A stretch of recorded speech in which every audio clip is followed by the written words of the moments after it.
पांडवों को 12 वर्ष का वनवास और 1 वर्ष का अज्ञातवास मिले, और अगर पांडव अज्ञातवास में कहीं दिख जाए तो फिर से इन्हें 13 वर्ष का वनवास मिले। महाभारत होगा, महाभारत होगा। आज हमारी अंतिम विजय होनी चाहिए मामा श्री। अवश्य होगी मेरे बच्चे, और ऐसी पराजय होगी पांडवों की कि फिर कभी उठ नहीं पाएंगे। इनका राज्य, इनकी सेना और इनकी संपत्ति सब कुछ लूट लेंगे मामा श्री। बस इतना ही मेरे बच्चे, मेरे बच्चे, मैं इनका गर्भ छीनने वाला हूँ। फिर अपने आप पे गर्व करने का कोई कारण नहीं रहता। वास्तव में वही पराजय होती है। मैं उनका दास बना दूंगा तुम्हें। मामा श्री, हम उनकी पत्नी को अपनी दासी बनाएंगे। उसने हमारे शस्त्र उतारे थे सारी सभा के सामने, हम उसके पत्थर उतारेंगे सारी सभा के सामने। सम्राज्ञी द्रौपदी का वस्त्रहरण करोगे? अवश्य दासी द्रौपदी का वस्त्रहरण करेंगे मामा श्री, तभी मेरी क्रोध की अग्नि शांत होगी मामा श्री। उत्तम मेरे बच्चे, उत्तम। 5 पतियों के साथ रहने वाली स्त्री की वास्तविकता क्या है, यह पूरा समाज जानेगा। देखो,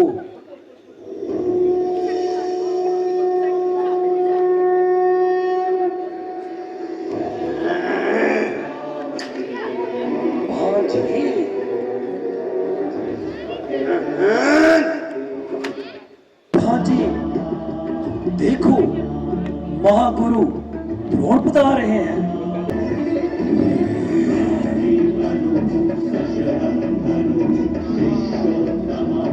शिवदामा भांजी,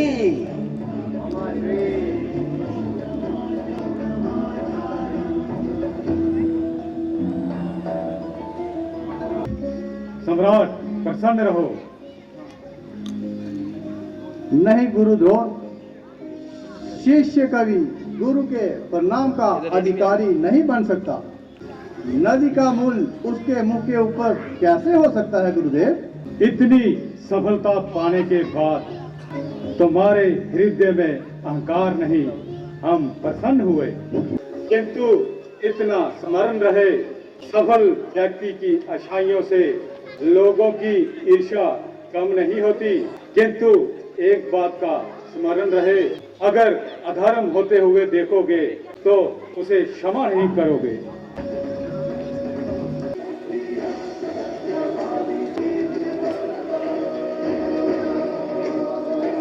मेरी बात गंभीरता से सुनो दुर्योधन। इस अवसर को मलिन करने का प्रयत्न बिल्कुल मत करना। तुम जानते हो मैं हस्तिनापुर के सिंहासन का सेवक हूँ, और अब हस्तिनापुर के चक्रवर्ती सम्राट युधिष्ठिर को समर्पित किया है। अर्थात मेरा समर्पण भी चक्रवर्ती सम्राट के प्रति है। सम्राट युधिष्ठिर के साथ कोई अन्याय या क्षण होता है तो मुझे इसके रक्षण में शस्त्र उठाने होंगे। तुम समझ रहे हो ना? अवश्य पितामह, मैंने तो इस अवसर का आयोजन ही करवाया है पुराने बैर मिटाने के लिए। मेरे हृदय में तो पांडवों के लिए केवल प्रेम ही प्रेम है, और वही बना रहे, इसी में सबकी भलाई है। सम्राट प्रसन्न हो। अगर सम्राट की आज्ञा हो तो दूत का खेल आरंभ किया जाए।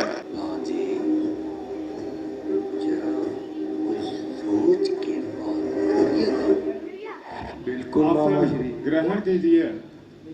आओ भ्राता दुर्योधन, खेल आरंभ करते हैं।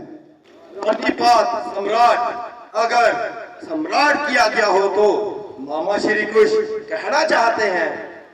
अवश्य।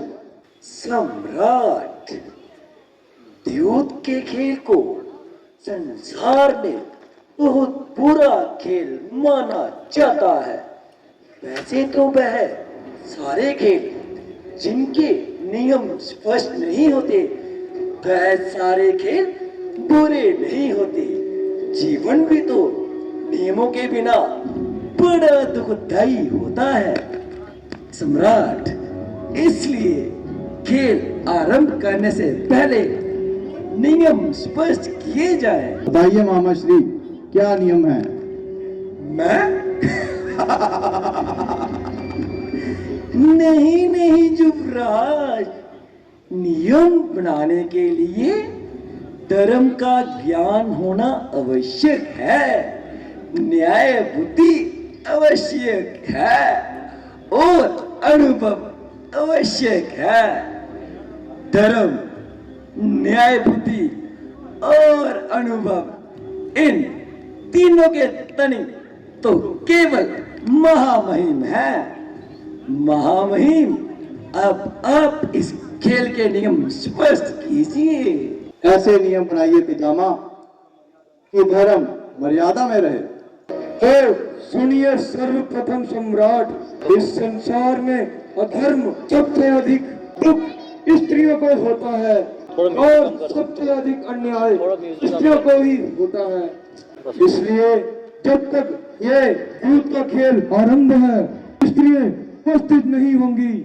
ये किस प्रकार उचित है पितामह? ये सारा का सारा आयोजन सम्राज्ञी के सत्कार के लिए ही किया गया है। जब तो जहाँ उपस्थित रहना अनिवार्य है। अब इस युद्ध के खेल को अभी बंद कर दो। महामहिम, आपके नियम उचित है, किंतु सम्राट के खान पान और अल्प आहार के लिए दासियों को प्रवेश मिले, यह मेरी विनती है। उचित है। दासियों को बुलाने पर उनका आना अनुमति है। दूसरा नियम यह होगा सम्राट, दोनों प्रतियोगी एक ही बार में एक ही मूल्य की एक वस्तु दांव पर लगा सकते हैं। जी, उसी वस्तु की मूल्य के वस्तु आभूषण के प्रति आभूषण दांव पर लगेंगे। और तीसरा नियम यह होगा सम्राट, प्रतियोगी केवल और केवल उसी वस्तु का दांव पर लगा सकते हैं जिन पर उनका पूर्ण अधिकार हो। मगर सम्राट का अधिकार तो समर्थ आर्यवर्त पर है। लेकिन तुम्हारा अधिकार तो एक गांव पर भी नहीं है। हस्तिनापुर का युवराज हूँ मैं। हस्तिनापुर के सिंहासन पर सिर्फ मेरा राज है। होगा, और जब होगा तब सम्राट को फिर से द्यूत पर आमंत्रण करेंगे। किंतु इस वक्त केवल और केवल अपने वस्त्र, आभूषण और स्वर्ण की मुद्राएं दांव पर लगेंगी। उसी मूल्य की वस्तुओं को सम्राट ही दांव पर लगाएंगे। सम्राट, अगर आज्ञा हो तो मेरी तरफ से पासे मामा श्री डालेंगे। अवश्य। मामा श्री, जी, मामा श्री, मैं अपनी तरफ से धन, संपत्ति, राज्य और मुद्राएं सभी दांव पर लगाता हूँ। मैं भी अपनी सभी संपत्ति दांव पर लगाता हूँ। शुरू कीजिए। मामा श्री, साथ डालिए। अवश्य मेरे बच्चे।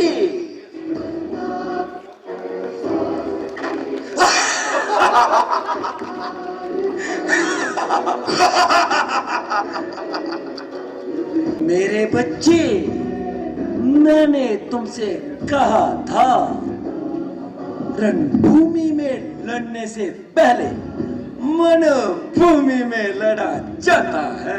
अवश्य मामा श्री, अब मैं अपने भाई विकर्ण को दांव पर लगाता हूँ। अब मैं अपने भाई नकुल को दांव पे लगाता हूँ। मामा श्री, 8 डालिए। अवश्य मेरे बांजी।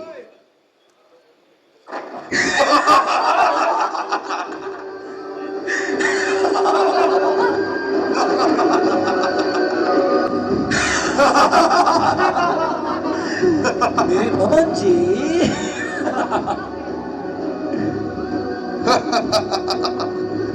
भ्राता युधिष्ठिर, आप अपने दूसरे भाई को दांव पर लगा सकते हैं।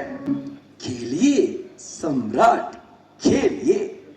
कौंतल्य के सम्राट अश्वत्थामा के सामने अपने अनुज सहदेव को लगाकर खेलिए। रामाश्री, अब 9 चाहिए।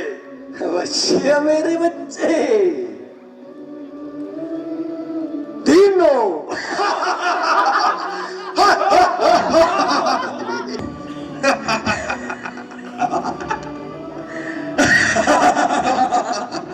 भ्राता युधिष्ठिर, अब आप अपनी सारी धन संपत्ति, मुद्राएं और राज्य के साथ अपने भाई नकुल और सहदेव को भी हार चुके हैं। मामा श्री, आप मैं इस अर्जुन को अपना दास बनाऊंगा। अर्जुन के साथ बराबरी कर सके ऐसा कौन है तुम्हारे पास दुर्योधन? मेरा मित्र अंगराज करण। पुत्र और एक राजकुमार के साथ बराबरी किस प्रकार हो सकती है?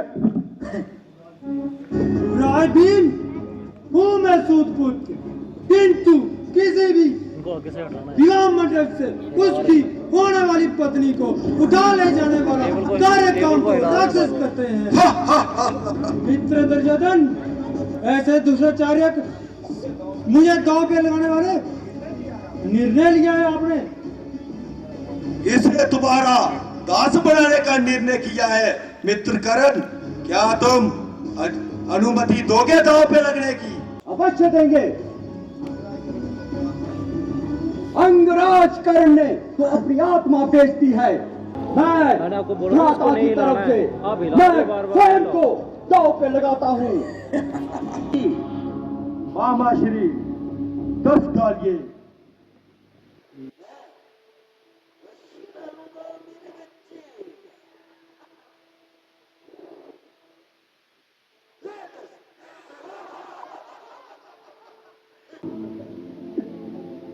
मित्र करण, मैंने तुम्हें उपहार में एक दास दिया है, अर्जुन।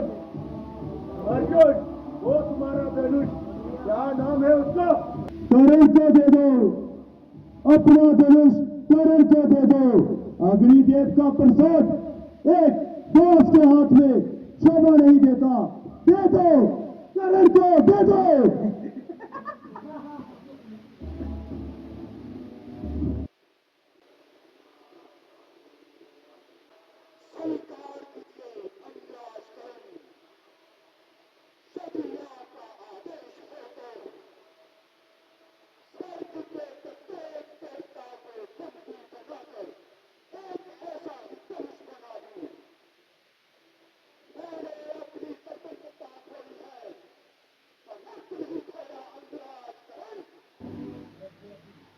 अर्जुन, अपनी धनुष अपने पास रखो। मुझे किसी दिव्य धनुष की आवश्यकता नहीं। मेरी धनुष विद्या ही है दिव्य। अब मैं अपनी आप को भ्राता युधिष्ठिर के दांव पे लगाता हूँ। तुम्हारे पास क्या खुद को तुम दांव पे लगाओगे करण? नहीं भ्राता भीम, आपके सम्मुख मैं अपने अनुज दुशासन को दांव पर लगाऊंगा। ये तुम्हारे पास अंतिम मौका है। इसके बाद तुम मुझे कभी हरा नहीं पाओगे। देखा जाएगा। मामा श्री, तो चाहिए तुम मेरे बच्चे।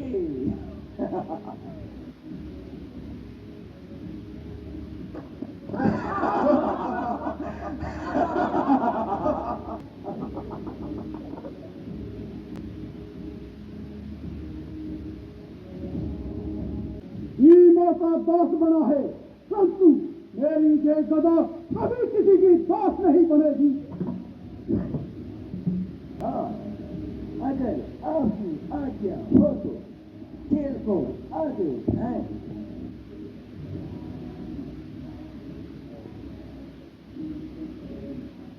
मैं अब खुद को दांव पे लगाता हूँ।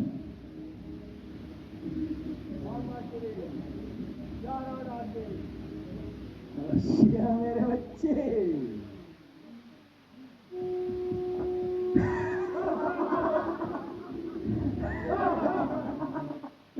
मेरे बच्चे।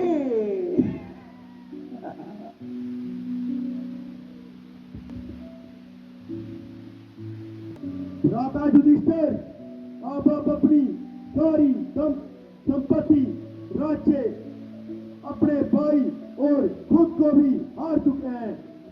अब मैं अपनी पत्नी दासी कन्या भानुमति को दांव पर लगाता हूँ। क्या तुम अपनी पत्नी द्रौपदी को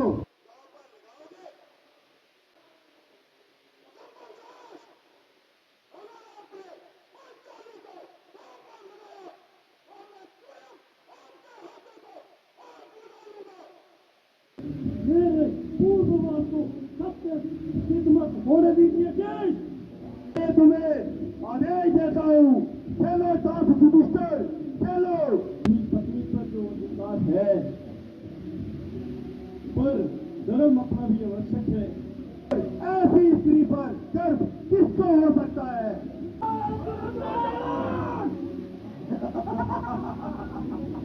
दुर्योधन, मैं तुम्हें श्राप देता हूँ, जिस दिन तुम मरोगे और मृत्यु के लिए तड़पोगे, न जी पाओगे और न यमराज में मृत्यु देंगे।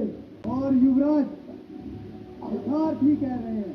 मेरी बहन जो मेरे पिता के मित्र की कन्या है, 5 व्यक्तियों के साथ संबंधित रखने वाली ऐसी स्त्री को बहन कहने में मुझे लज्जा आती है।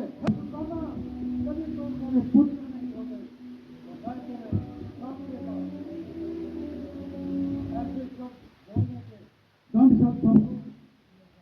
जो मैं श्राप देता हूँ, तुम्हारे रोम रोम में कीड़े पड़े।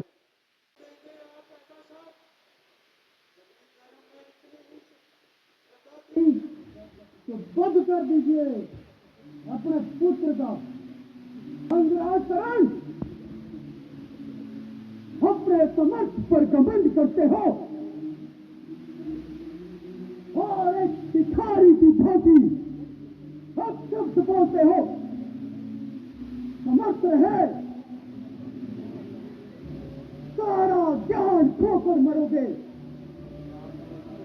और दरिद्र होकर मरोगे। मामा श्री खेलिए। अवश्य मेरे बच्चे। मामा श्री, ये आखिरी मौका है अपमान का बदला लेने का। इस बार 12 चाहिए, पूरा 12। अवश्य मेरे बालके। आपकी खातिया का पालन करूं मैं तो। ये 12।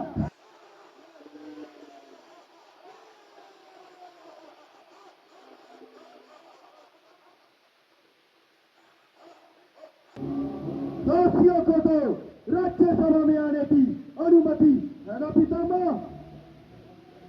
जाओ, मित्र की शासन और कमंडी औरत को राज्यसभा में ले आओ। अगर आने से मना करे तो बालों से पकड़कर घसीट कर ले आओ।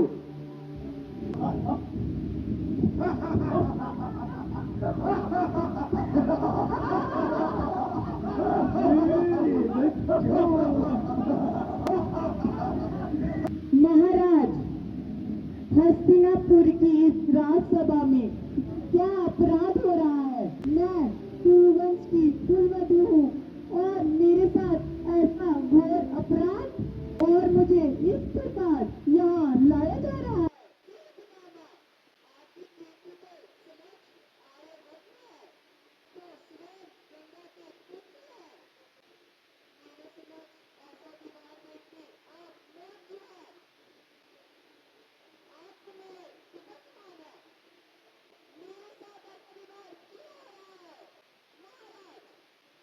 पुत्र इस प्रकार मर्यादा भंग कर रहे हैं, इससे आपके मुख पर अंश लग रहा है।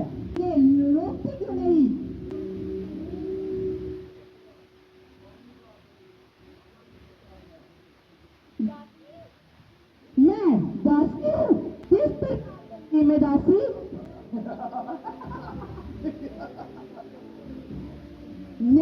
प्रश्न का उत्तर दो पांडु पुत्रों।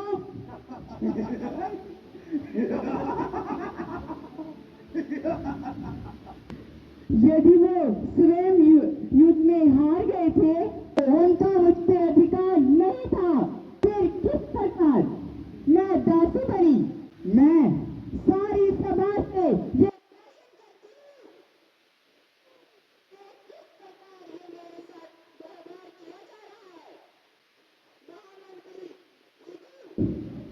आपके राज्य में तो अन्याय का शासन चलता है।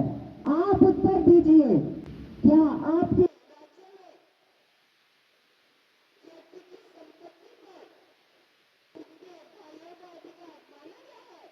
किसी व्यक्ति ने अपने भाई को अधिकार दिया है तो मान्य है। आर्यपुत्र अर्जुन, आप उत्तर दीजिए, क्या आर्यपुत्र युधिष्ठिर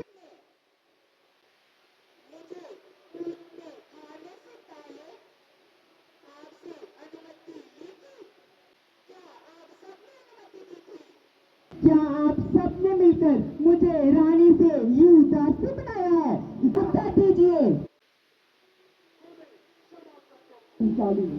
हम देश भ्राता की आज्ञा का विरोध नहीं करते और देश भ्राता को महाराज का आदेश मानना पड़ा। हमें क्षमा करो पंचाली, हमें क्षमा करो। अर्थात आपने अपना धर्म संभाला, ये पुत्र युधिष्ठिर ने भी अधर्म नहीं किया। इस सभा में बैठे प्रत्येक व्यक्ति ने धर्म के क्या सारे कार्य किए। धर्म स्त्री का शोषण करने का अधिकार देता है क्या? तेरा क्या दोष था मुझे जो इस प्रकार यहाँ लाया गया?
मैं अग्नि के यज्ञ से जैनी यज्ञ से और अब कभी बांधा नहीं जा सकता।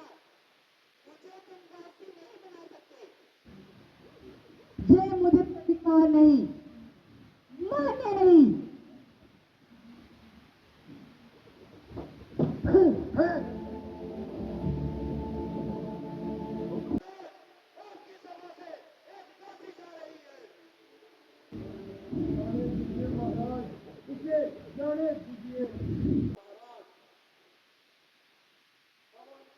रोकने वाला, साहस करने वाला क्षत्रिय यह भूल जाता है कि यदि पवन को अपनी मर्यादा तोड़ी तो छत्र को भी टूटना पड़ेगा। अधर्म को मर्यादा में रखने की निर्णय हुआ था, अभी अधर्म का अतिरिक्त ना होने दीजिए।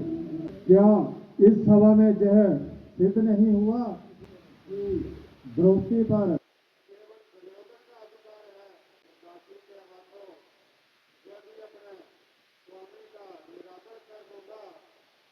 तो प्रत्येक नगर के दास दासियां अपने स्वामी का निरादर करेंगे।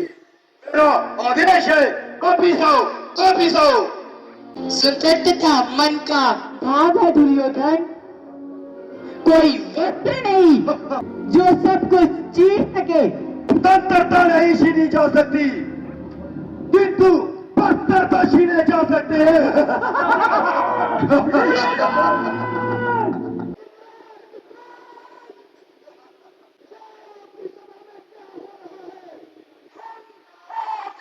जीवन को अंधकार में बदलेंगे।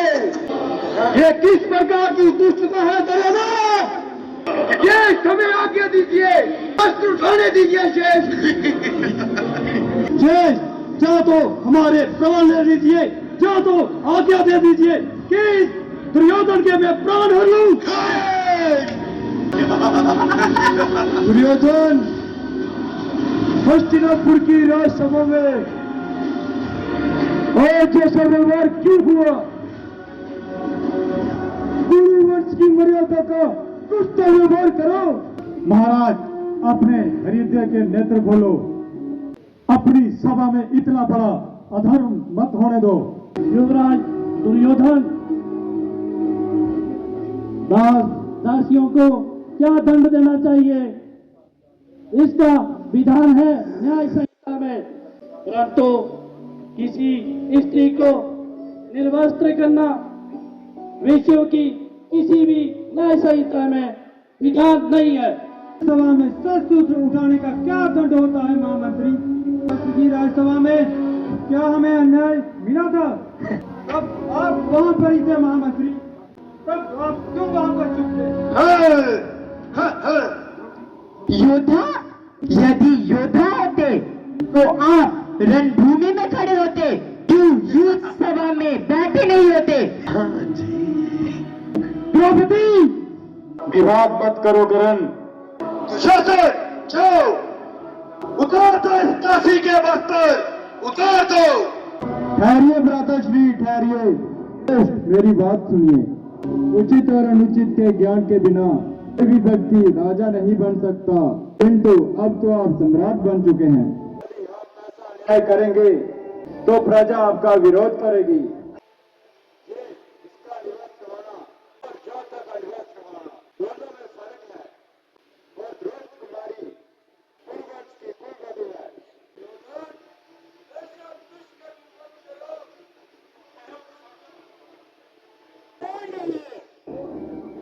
मौन रहिए गुरुद्रोण, तमा और आर्यपुत्रों, तुम सब मौन रहो।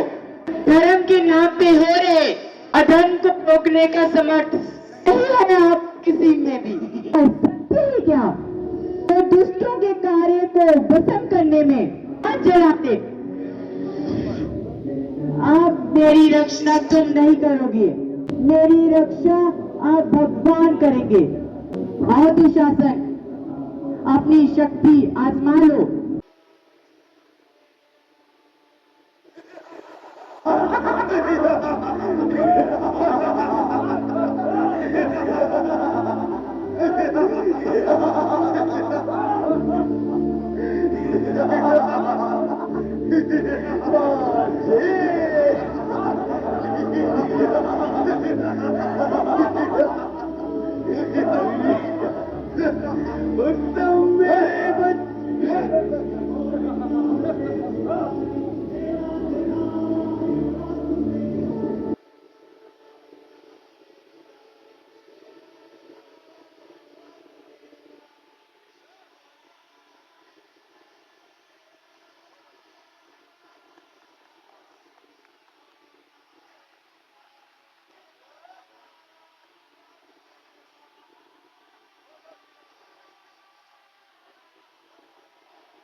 हो जाऊंगी।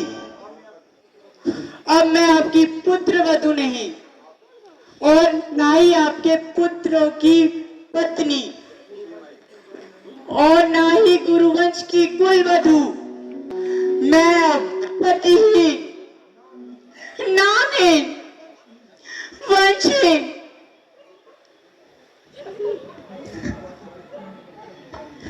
किसी वनवासी के चुल में जगने वाली अग्नि हूं।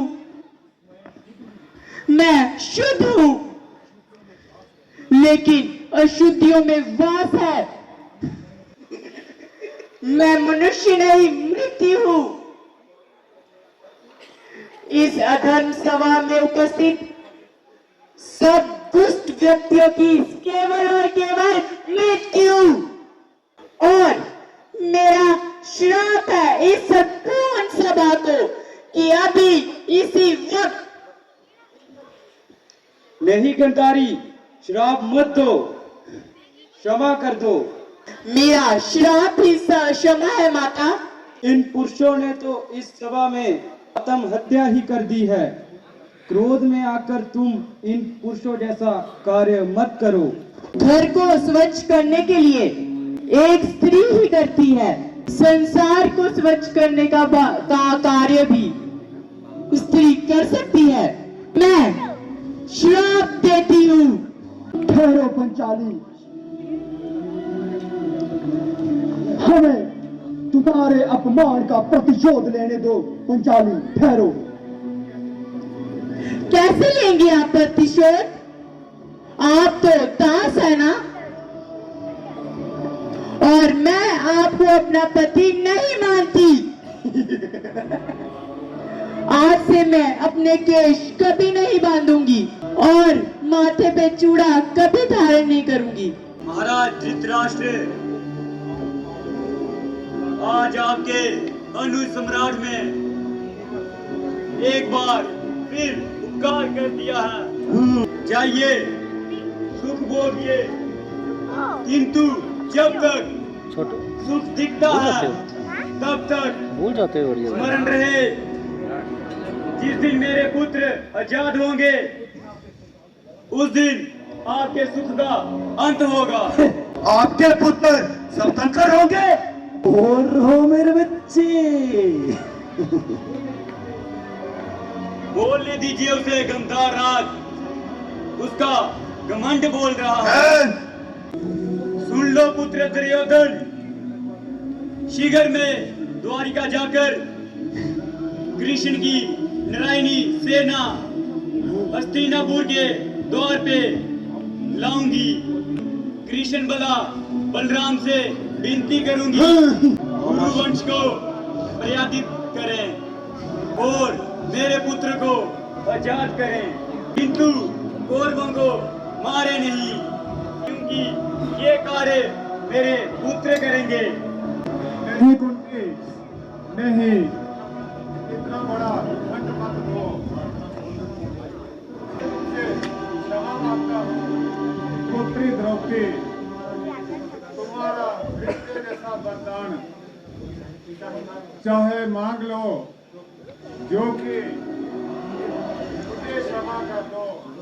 यदि आप अधिकार में है तो इस युद्ध सभा के स्मरण को मिटा दीजिए, अन्य किसी वस्तु से मेरा दुख कम नहीं होगा। और हमारा दाक्षिण्य भी कभी कम नहीं होगा। महाराज पर उपकार करो और मांगो वरदान। पांडु पुत्रों को उनका सब कुछ जो उनसे छीना गया वो उन्हें वापस लौटा दीजिए। अवश्य, मैं पांडु पुत्रों को उनकी संपत्ति एवं साम्राज्य इसी क्षण लौटाता हूँ। मेरी संपत्ति लुटाने का आपको कोई अधिकार नहीं है पिताजी। मौन हो जाओ युवराज, मौन हो जाओ। हस्तिनापुर पर आप कृपा करो।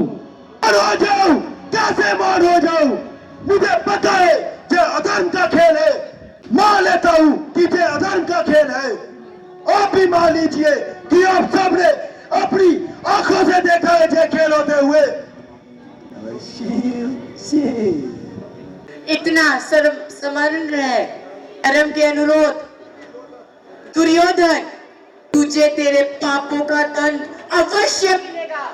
उससे पहले आप सभी सुन लो, मौन का दंड आप सबको अवश्य मिलेगा।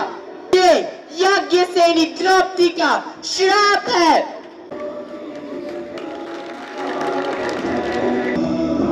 मैं कुछ कहना चाहता हूँ। जल्दी कहो शकुनी।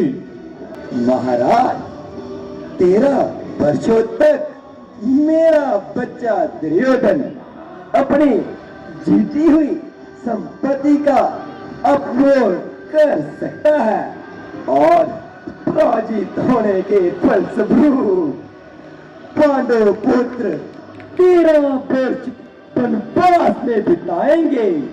जब वापिस लौटेंगे तो इन्हें इनकी संपत्ति सम्मान समेत लौटाई दी जाएगी। पांडवों को 12 वर्ष का वनवास और 1 वर्ष का अज्ञातवास मिले और अगर पांडव अज्ञातवास में कहीं दिख जाए तो फिर से इन्हें 13 वर्ष का वनवास मिले।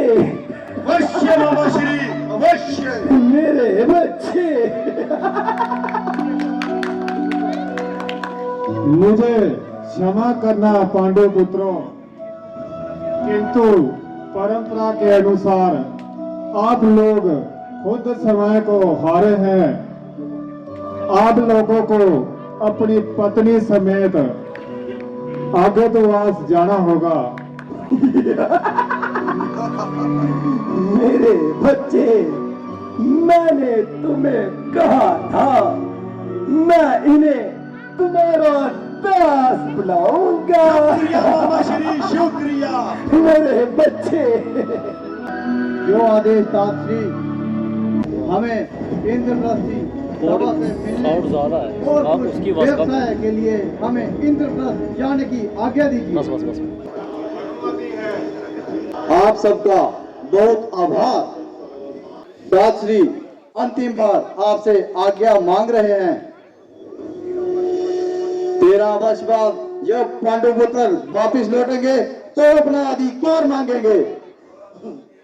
इस सभा ने हमें अपन की शक्ति का परिचय दिया है और हम इसी सभा को वन के प्रति इच्छा जाहिर करेंगे। जाने से पहले मेरी प्रतिज्ञा समझ लो। मैं एक दुशासन की छाती को चीर के इसका लहू पीऊंगा और सम्राट धृतराष्ट्र के सभी पुत्रों का वध मैं अपने ही हाथों से करूंगा। ये मेरा प्रणय, ये मेरा प्रणय। अंत का आरंभ है महाराज धृतराष्ट्र। इस सभा में जिसने हमारे साथ हुआ प्रपंच देखा है, पंचाली के साथ किया हुआ अपमान देखा है, फिर भी मोड़ रहे, उनका अंत होगा। रक्त की धाराएं बहेंगी, शिव का रुद्र तांडव होगा, तांडव। महाभारत होगा, महाभारत होगा।